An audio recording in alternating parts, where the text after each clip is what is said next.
Je faisais l'IBI, c'est l'équivalent de la taxe foncière donc en France. Donc là, ils ont décidé d'arrêter la bonification des 30%, donc pour tout ce qui était appartement donc de courte durée vacancier.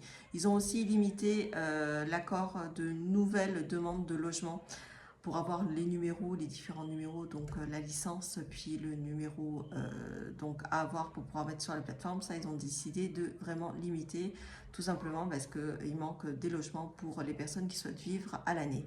Sachant quand même que sur le début de l'année 2025, il y a à niveau national une augmentation des prix de 11%, voire plus, donc c'est déjà énorme. Et l'augmentation n'est pas finie parce que les différents organismes qui étudient justement l'évolution des prix prévoient une augmentation de plus 6% minimum jusqu'à plus 10, plus 12, etc. qui pourrait y avoir d'ici la fin de l'année, voire pour 2026.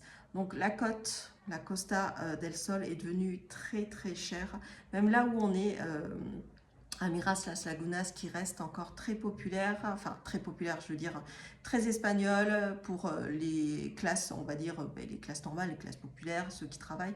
Ça commence à devenir extrêmement cher. Les nouvelles constructions sont à des prix, je trouve, pour ma part, exorbitants, sachant quand même que vous avez pour moins de 300 000 euros des fois des appartements qui font 70 mètres carrés, peut-être voire moins, avec deux chambres, une terrasse de 10 mètres carrés à peu près, et où là il faut rajouter quand même les 10 à 12% en plus déjà de 300 000.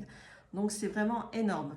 Donc c'est un vrai souci là en Espagne. Donc on va voir si en mettant en place toutes ces régulations, est-ce que ça va faire en sorte que le marché baisse un peu ou pas.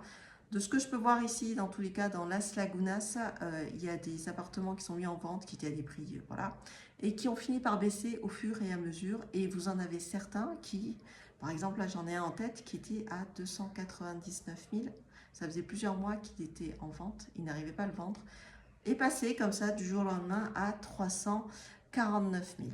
Donc je trouve que le marché espagnol, il n'est pas carré comme en France, parce que là, une augmentation de 50 000 balles, vous ne savez pas d'où, où, quand, comment. Alors, moi, je veux bien les soi-disant spéculations des gens qui veulent tous venir vivre ici, mais est-ce que les gens qui veulent venir vivre ici ont envie de mettre 400 000 balles dans un appartement où il faudra tout refaire?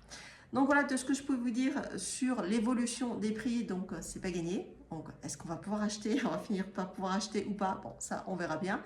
Je vous dis à très bientôt pour une autre vidéo et n'hésitez pas à me poser des questions et abonnez-vous. Ciao ciao.